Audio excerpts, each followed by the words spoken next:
तो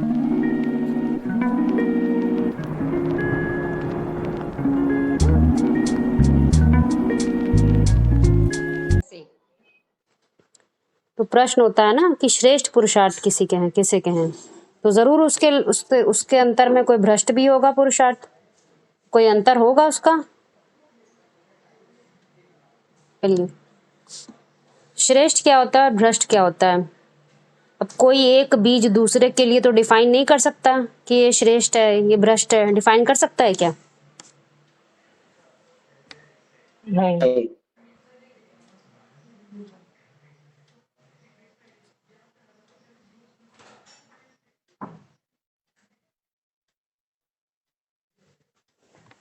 नहीं कर सकता। हाँ, नहीं कर सकता ना। तो ये बात समझनी है कि श्रेष्ठता तो वो खुद ही डिफाइन करेगा। इसीलिए महावाक्य में बोला जाता है, खुद ही को कर बुलंद इतना। तो वो जिस बुलंदी तक पहुंचना है वो खुद ही तो पहुंचेगा, कोई दूसरा पहुंचाने वाला तो है नहीं। है कोई? नहीं। तो वहां तक कैसे पहुंचेंगे? वहां तक कैसे पहुंचेंगे?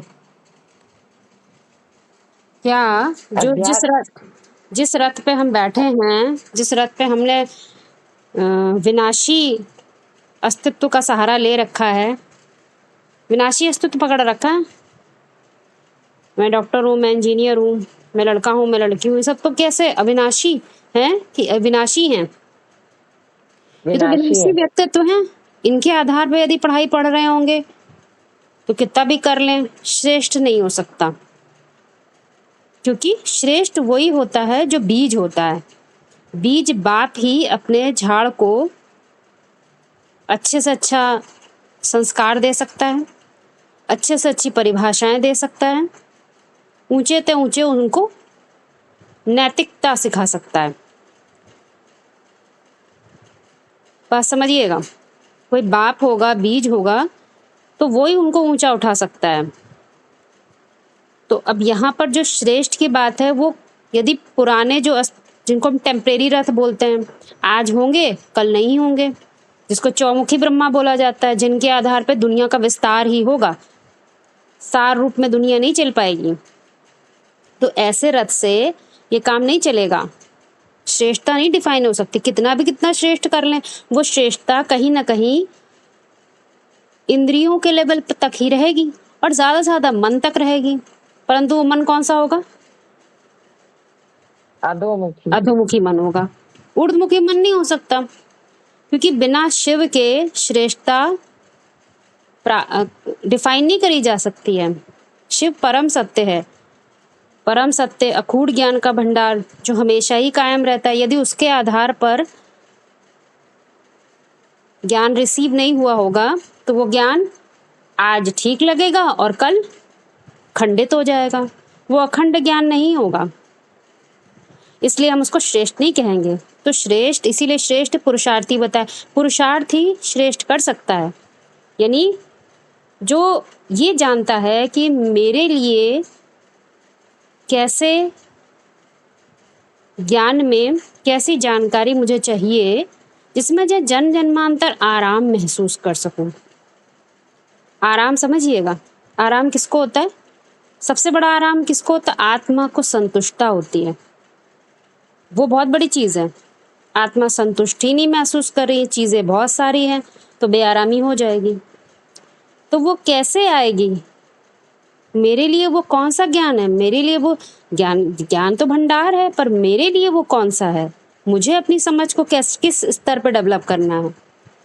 तो जो पर्टिकुलर बीज होता है, एक बीज अपने लिए श्रेष्ठ परिभाषाएं जो तैयार करता है, वो श्रेष्ठ स्थिति में ही कर सकता है, वो उसके लिए श्रेष्ठ है। तो ये जो है, इसीलिए बोला वो ही श्रेष्ठ पुरुषार्थ है, जब तक वो 11वीं इंद्रिय कार्य ना करे। उसी को श्रेष्ठतम परिभाषा कह दीजिए, श्रेष्ठतम स्तर कह दीजिए, आत्मिक स्थिति कह दीजिए, वही श्रेष्ठ पुरुषार्थ। क्योंकि दूसरे के लिए क्या श्रेष्ठ है ये कोई डिफाइन कर सकता है? नहीं। इसीलिए प्रत्येक बीज का पुरुषार्थ दूसरे बीज के पुरुषार्थ से तुलना नहीं की जा सकती है। वो अपने में ही एक अलग, एक संपूर्ण व्यक्तित्व है अपने में ही। उसके गुण, कर्तव्य वो अपने में ही डिफाइन है। दूसरा कैसे उसको परिभाषित, ना दूसरा समझ सकता है उसको बात।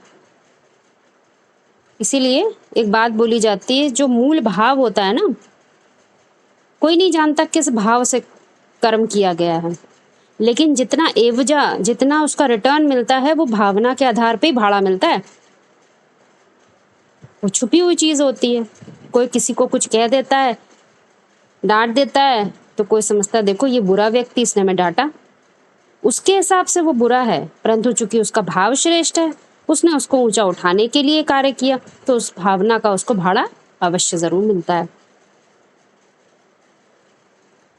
अच्छा ये बताइए कि पर्टिकुलर सत्य के आधार पे जब हम गहराई में जाते हैं तो वो लिमिटेड नॉलेज हो जाती है या अनलिमिटेड?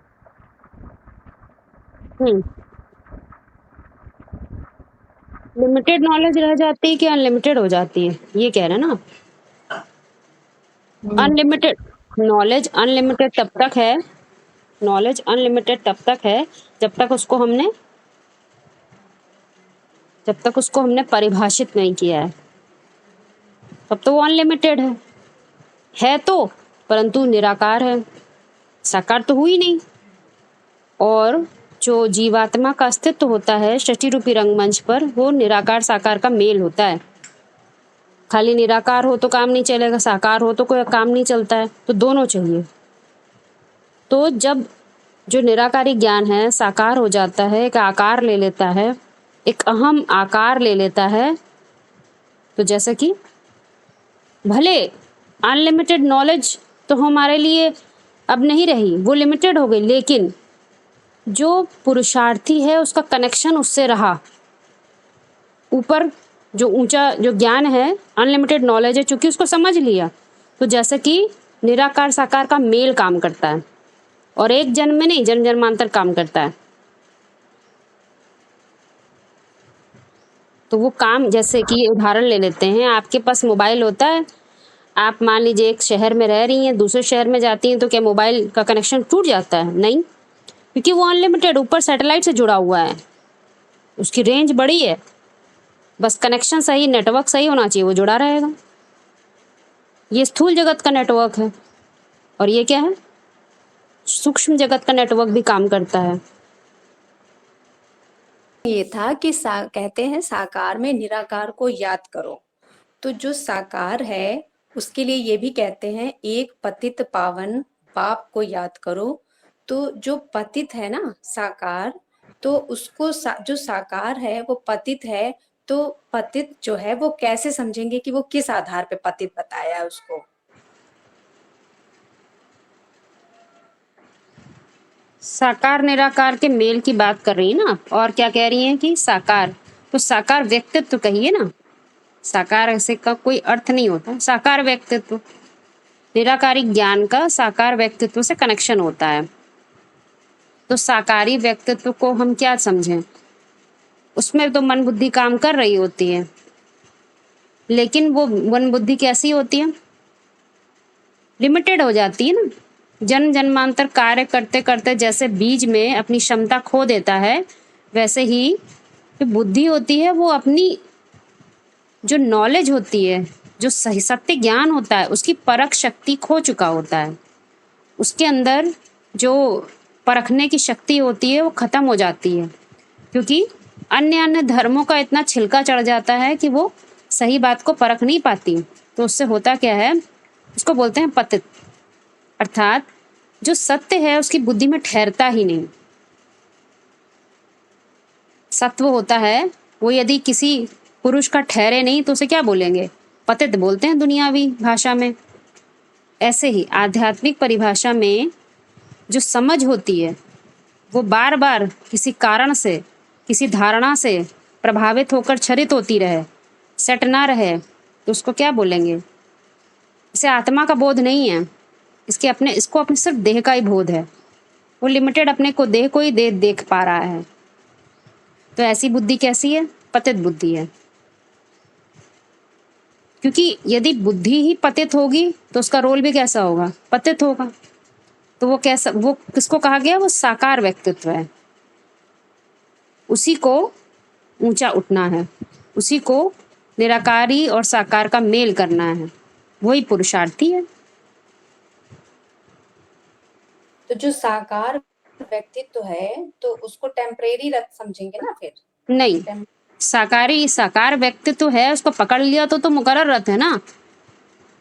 अगर टेम्परेरी है तो ये बात ही नहीं लागू होगी, निराकार साकार का मेल ही नहीं लागू होगा, पतित पावन ही नहीं लागू होगा। उसको क्या समझेंगे? जब तक बाहर दुनिया मतलब में जो बुद्धि पतित जा रही है। जो हाँ जी बोले। जो पतित है वो मुकर्रर रथ के आधार पे पतित है। बिल्कुल, तभी तो उसे पता नहीं तो चलेगा जो मैं पतित हूँ। उसे पता ही, जब तक बुद्धि बाहर है तो ये कहाँ पता है मैं पतित हूँ, कितना पतित हूँ। पतित मतलब बुद्धि में क्षरित होता है, तो उसे पता ही नहीं होता। जब उसे ये पता चलता है कि मुझे मुझे ही, मेरे अंदर ही दोनों वर्जन है, मेल वर्जन और फीमेल वर्जन दोनों हैं, और नर से नारायण बनने का जो लक्ष्य है वो किसी और का नहीं है, मेरा ही है। तो वो देखता है सत्य क्या है और असत्य, उसके अंदर डिस्क्रिमिनेटिंग पावर, परख करने की शक्ति डेवलप होती है। फिर वो तब वो पहचानता है, सत्य को पहचानने ही लगता है वो धीमे धीमे। जितनी नॉलेज पहले ली थी वो तो क्या है, वो बार बार बुद्धि से स्लिप हो जाती थी, लेकिन उसे पता ही नहीं था मैं क्षरित होता हूँ। क्योंकि बच्चा बुद्धि है ना, वो क्या जाने कि मैं क्षरित हो जाता हूँ। उसको उतनी बुद्धि नहीं होती, बाल बुद्धि होता है। इसीलिए मुकर्रर रथ की पहचान अनिवार्य है। अच्छा, जो जो एक मिनट भाई जी, एक मिनट। जो मुकर्रर रथ है, जो अपने आप में पतित रियलाइज कर रहा है, तो मैं आत्मा हूँ इसके आधार पर रियलाइज कर रहा है, या मैं आत्मा कौन हूँ इसके आधार पर रियलाइज कर रहा है? मैं आत्मा हूँ, पतित बने को। मैं आत्मा हूँ। आत्मा हूँ मतलब मेरी मन बुद्धि ही हर चीज का कारण है, ठीक है। अब इतना उसे मालूम चला, फिर उसके बाद महावाक्य में एक बात बोली जाती है कि बाप दादा का मिलन कब हुआ, 69 में हुआ। उससे और 76 के बीच में कुछ अंतराल पाया जाता है ना। वो अंतराल क्या है, पढ़ाई। अभी पहचान नहीं हुई है, मिलन हो गया, तो मैं आत्मा हूँ तो उतना तो हो गया ना। अब आत्मा हूँ तो तुरंत ही सारी नॉलेज या खुद को रियलाइजेशन नहीं हो जाता है, बाप की प्रत्यक्षता नहीं हो जाती। उतना समय क्या है, 69 से 76 का समय है, तो समय लगता है। जितनी जानकारी उसने अब तक जीवन में ली है, कहीं से भी कुछ भी लिया हो, उसमें सत्यता को निकालता है, परखता है वो, क्या मुझे सत्य जानकारी थी, क्या मैं जितनी भी जानकारी मेरे पास अभी तक थी, क्या वो सत्य थी कि इसमें कुछ असत्यता मिली हुई थी। यदि मैं आत्मा हूं तो मैं देह की कॉन्शियसनेस में क्यों जी रहा था। तो धीमे धीमे अंतर्मुखता में आता है, तब कहीं 76 आता है।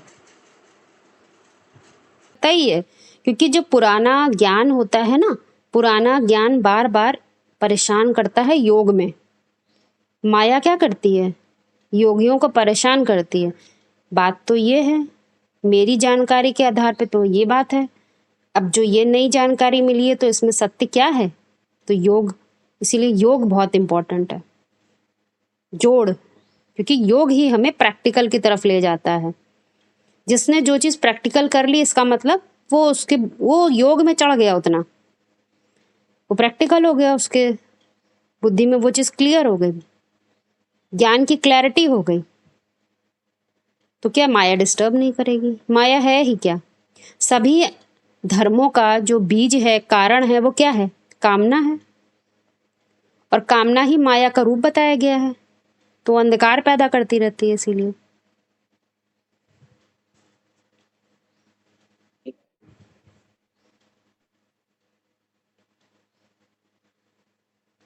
पुरुषार्थ श्रेष्ठ हो रहा है, मध्यम हो रहा है, कनिष्ठ हो रहा है, कैसे समझे? पुरुषार्थ श्रेष्ठ हो रहा है या निचले स्तर का हो रहा है, ये तो व्यक्तिगत आंसर है। पुरुष को क्या पुरुष बनना है, किस स्तर का पुरुष बनना है, कैसा पुरुष बनना है, ये तो उसको ही डिफाइन करेगा। और दूसरी बात है, यदि किसी को लग रहा होगा पूरा पुरुषार्थ कनिष्ठ है, इसका मतलब वो सच में वास्तविक पुरुषार्थी है। वो ऊंचा उठने का प्रयास कर ही रहा होगा, क्योंकि कनिष्ठ पुरुषार्थ या मध्यम पुरुषार्थ कोई भी अपने लिए स्वीकार नहीं करेगा। ये खास बात है। यदि कोई सच में पुरुषार्थी है, ये समझ रहा है कि पुरुषार्थ करना है, तो मध्यम गति से कभी नहीं करेगा, क्योंकि वो उसको बेचैन कर देगा। एक आग होती है, आग लगती है तभी तो खाना डाइजेस्ट होता है, आग लगती है तभी हवन की सामग्री सब स्वाहा हो जाती है। ऐसे ही हमारे भी जहन में आग लगती है, जिसकी आग लगी हुई होगी वो पूर्ण रूप से विनाश पे उतारू हो जाएगा, वो कुछ देखेगा नहीं। तो जो पुरुषार्थी है उसके लिए कनिष्ठ और मध्यम पुरुषार्थ मायने नहीं रखता, जो असल में पुरुषार्थी है, क्योंकि उसको ये बात बेचैन कर देगी, उसको जीने नहीं देगी। मुरली में इसके लिए बात बोलते हैं, जितना तुम मुझे याद करते हो उतना मैं तुम्हारे साथ हूं। यदि याद कर रहा है तो योग में ही है ना, और योग में होगा तो ज्वाला भी होगी। तो ऐसा तो हो ही नहीं सकता कि कनिष्ठ पुरुषार्थ चले। पुरुषार्थी है, उसे पता है आज जिंदा हूं, कल शरीर छूट जाएगा, तो उसके अंदर क्या रहेगा, कर लूं आज ही आज जितने ज्ञान के प्रश्न है वो हल कर लूं। मान लो रह गया तो यही रह गया, फिर मेरे अगले जन्मों में जाएगा और मुझे बेचैन करेगा, तो तड़पेगा नहीं। तो कोई अपने लिए दुख का संसार बनाना चाहता है क्या? नहीं। हाँ, यदि परिस्थितियां आती हैं, सबके साथ आती हैं, तो क्या प्रयास करता है, उसमें भी कुछ ना कुछ अपनी स्थिति बनी रहे, योग टूटे ना, इसका वो भरसक प्रयास करेगा, क्योंकि वो पुरुषार्थी है।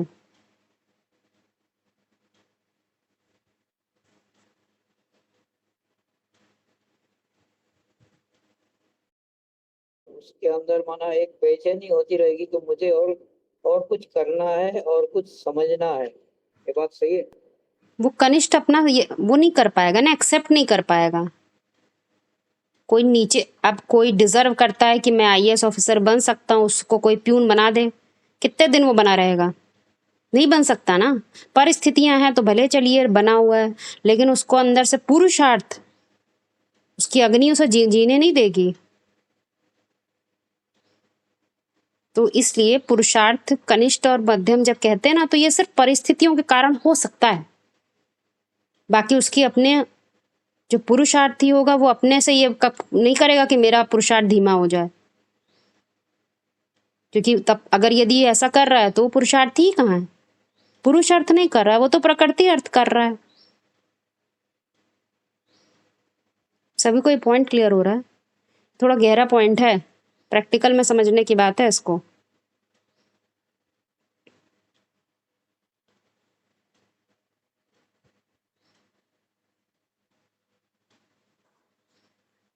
और जन्म में मनु नहीं होता, वहां भी मनुष्य होता, यह क्यों बोला? और जन्म में मनु नहीं होता, इसका क्या राज है? और जन्मों में मनुष्य, मनु की औलाद मनुष्य नहीं होते। मनुष्य तो होते हैं पर मनु की औलाद मनुष्य नहीं होते। क्योंकि क्या होता है कि हम चिंतन तो करते हैं, आरोहण तो करते हैं, परंतु 5 तत्वों का करते हैं।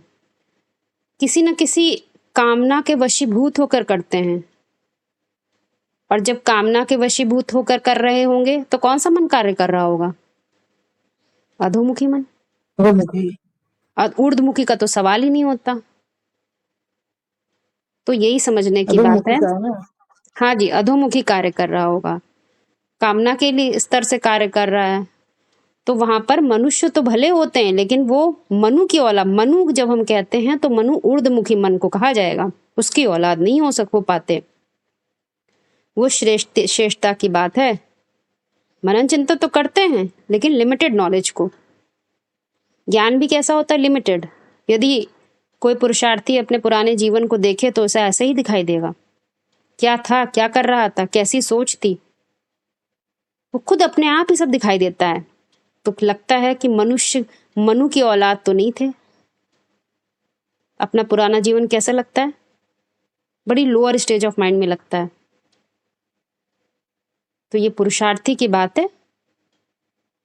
मनु की औलाद मतलब ऊर्ध्वमुखी मन, वो तो इसमें ही चलेगा ना, जिसको लिंग रूप दिखाया है, कभी छरित ही नहीं होता। जो बात समझ में आ गई वो नीचे नहीं जा सकता। वो सब पूर्ण रीति से वो स्थिति की बात है।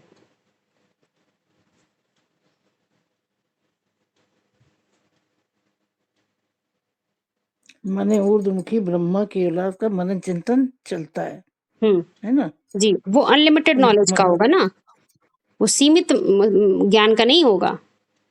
वो केवल अपने स्वार्थ का ज्ञान नहीं होगा।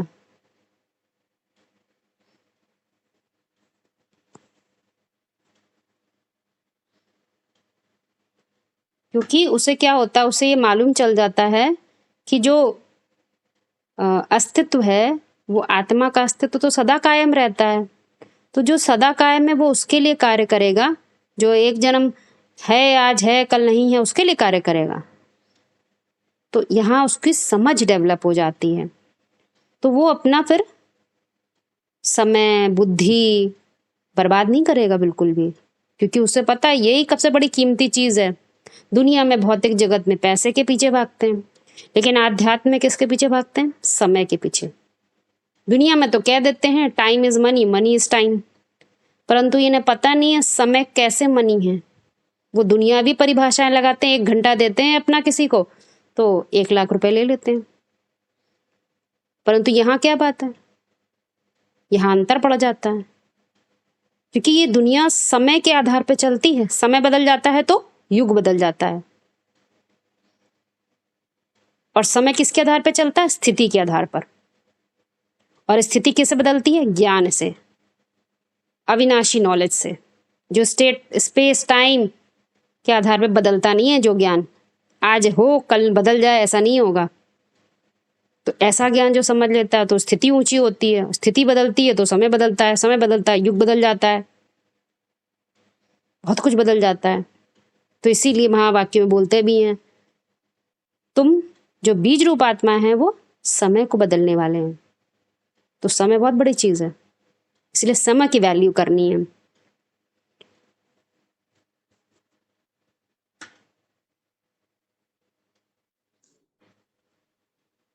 यह अपने लिए कैसे समझे?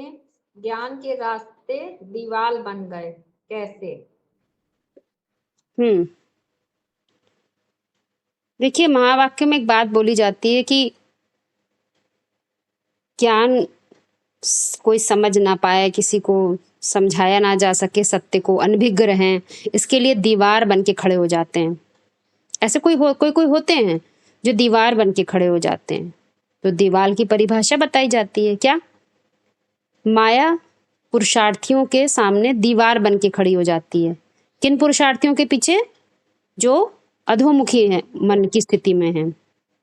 हालांकि वो वास्तविक पुरुषार्थी नहीं है, लेकिन समझने के लिए बोला जा रहा है। तो उनके सामने माया दीवार बन के खड़ी हो जाती है। माया क्या है?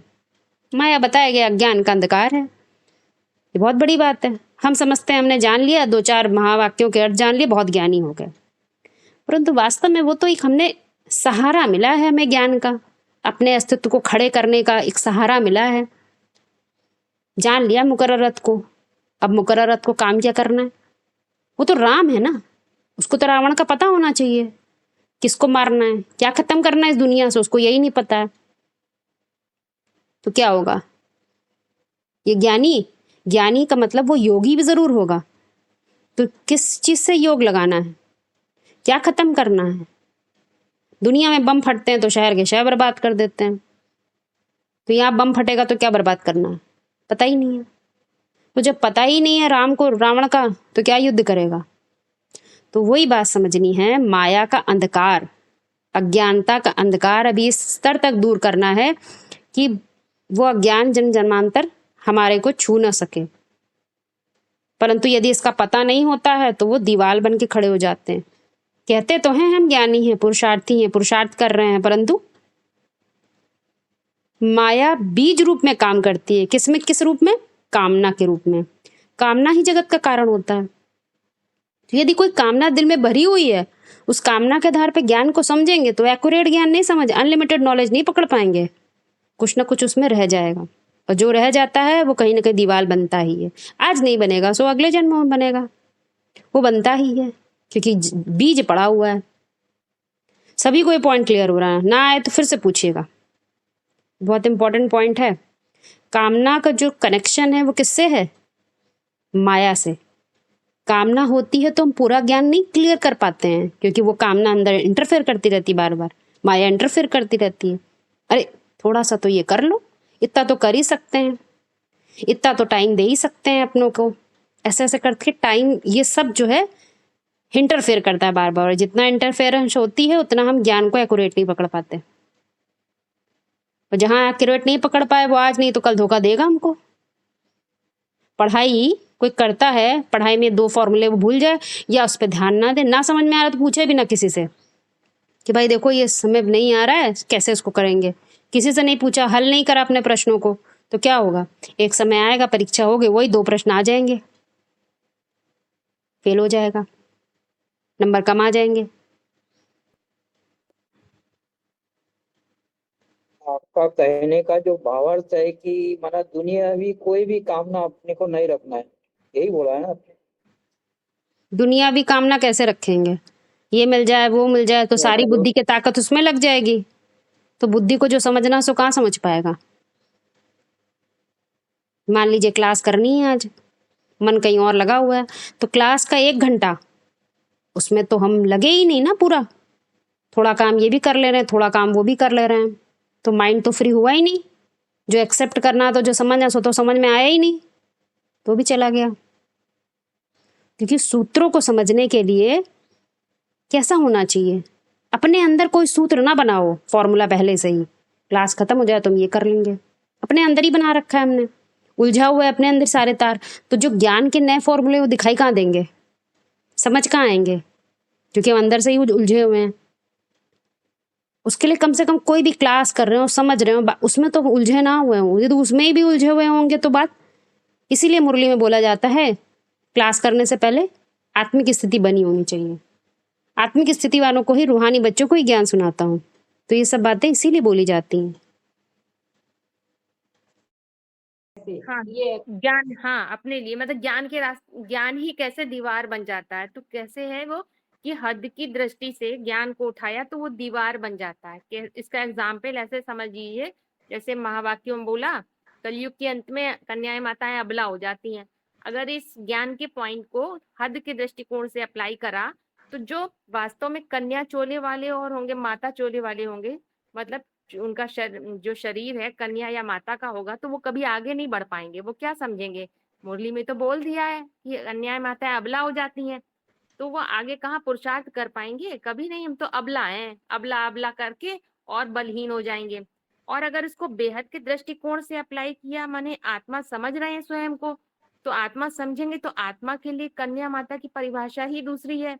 वो धारणा शक्ति को देखेंगे फिर, तो देह भान के आधार पर जो धारणाएं बलहीन बन गई हैं उनको क्या करेंगे, शिव शक्ति बनाने का प्रयास करेंगे। किस आधार पे? आत्मा समझ रहे हैं तभी तो शिव शक्ति बनाने की प्रयास कर सकते हैं कि शिव से कनेक्शन है, जिस नदी से सागर का कनेक्शन है तो वो पावनी है, पतित पावनी है। तो वो उस बेहद की धारणाओं को यानी कि कन्या माता को देखेंगे जो बलहीन बन गई हैं। तो इस आधार से अगर अप्लाई किया हद के दृष्टिकोण से, तो जो ज्ञान है वो ही दीवार बन गया उनके लिए। कहते हैं ना कि माया तो बाप की बेटी है, बाप के ऑर्डर पर बच्चों को क्या करती है, नीचे अवस्था गिराती है। तो इसमें जो अभी एक बात बोली थी कि माया बीज के रूप में काम करती है, कामना के रूप में, तो माया बीज के रूप में काम करती है और बाप का भी बीज से कनेक्शन है। तो और फिर वो भी बोलते हैं कि माया बाप की बेटी है। तो ये दोनों बातें कैसे समझेंगे? देखिए पहले तो जो बीज बात बोली जाती है उसको समझिए किसके लिए क्या बोला जा रहा है। वहां जो बीज बीज बोला गया मतलब कोई बात बीज में रह जाए, अंदर अंदर कोई बात बीज रूप में रह जाए तो क्या होगा। मान लीजिए कोई व्यक्ति ज्ञान बड़ा अच्छा समझाता है और दूसरा व्यक्ति वो उतना समझा नहीं पाता, उसके अंदर ये रहता है काश मैं भी इसकी तरह समझाऊं, तो उसने दूसरे व्यक्ति से तुलना करी ना, और ये बीज रूप में उसके अंदर संस्कार रह गया, तो क्या काम करेगा ये? जगत में जब आएंगे सृष्टि रूपी रंगमंच पे तो द्वेष का काम नहीं करेगा। वो बीज की बात है, कोई बात अंदर रह जाए। और यदि अनलिमिटेड नॉलेज के आधार पे देखा तो कभी दूसरे से तुलना करेगा ही नहीं।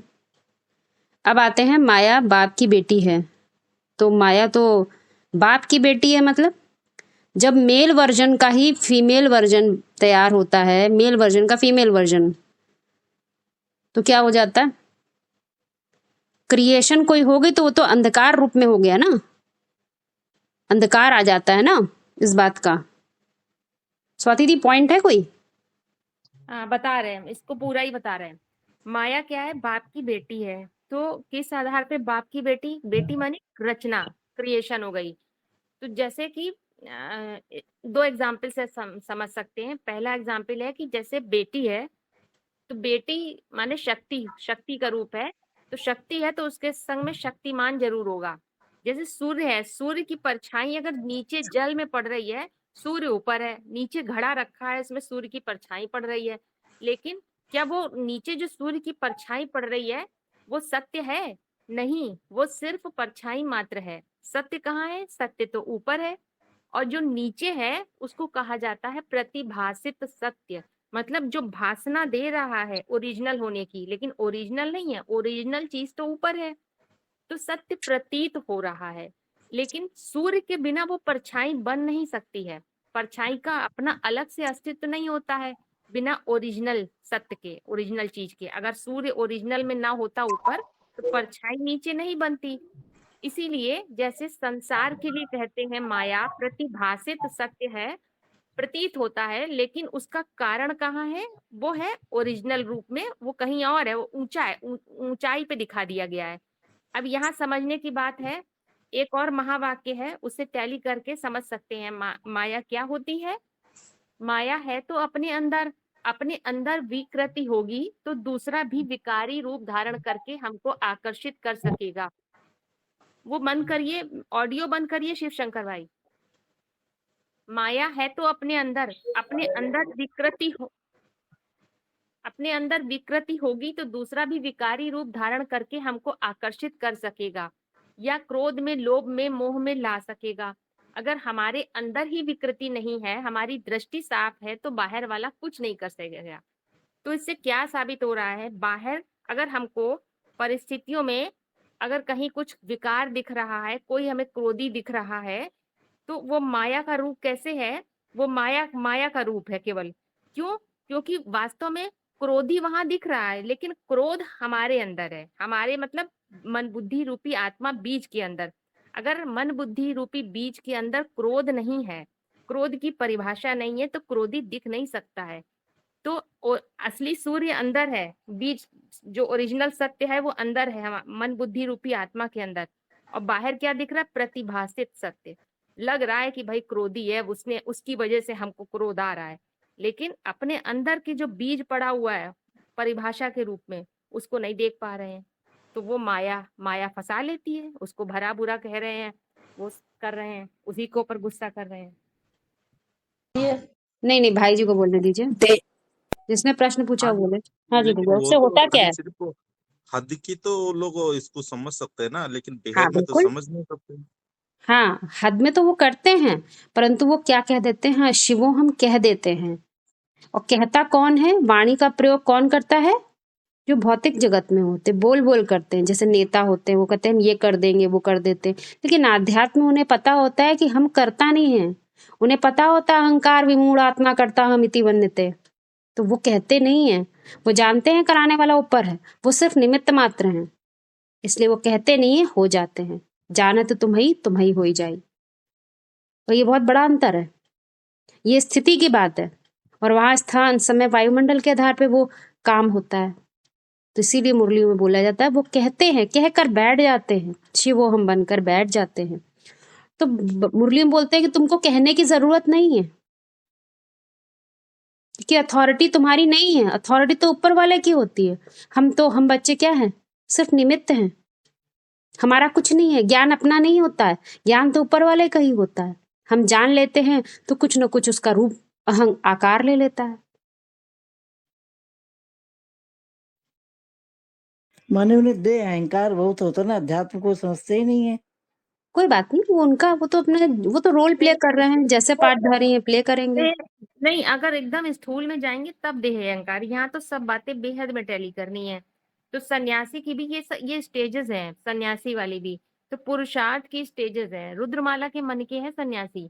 तो पहले पहले आधार मूर्त होते हैं, वो जड़ समान है। तो जड़ समान पुरुष मतलब जड़ इंद्रियों को कंट्रोल कर सकते हैं, हर बात को जड़ता के आधार पे।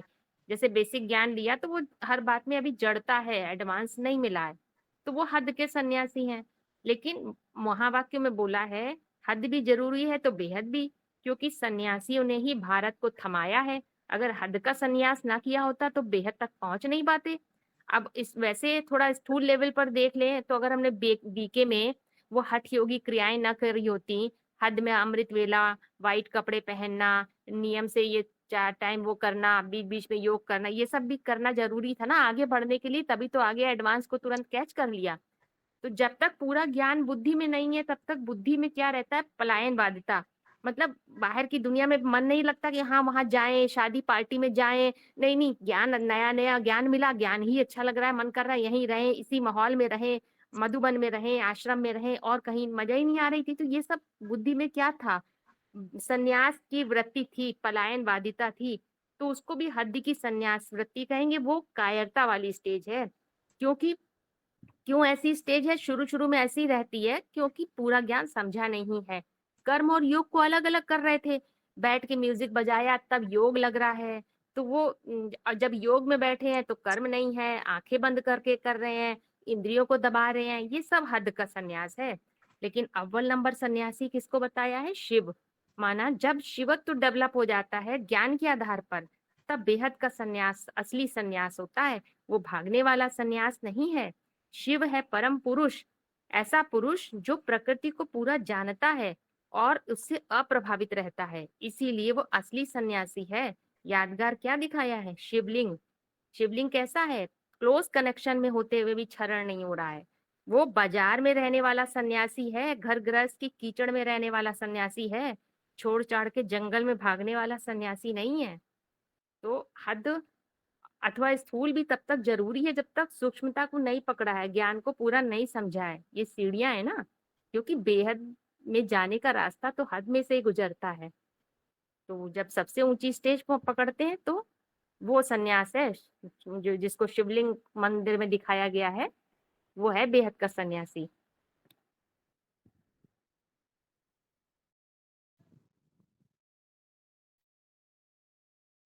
ऐसा ही ज्ञान था मेरे पास, ऐसा इस बारे में कुछ नहीं था, फिर भी आप लोगों का द्वारा भी थोड़ा सुनने का था मेरे को। ठीक ठीक ठीक है, फिर तो फिर आज खत्म करते हैं।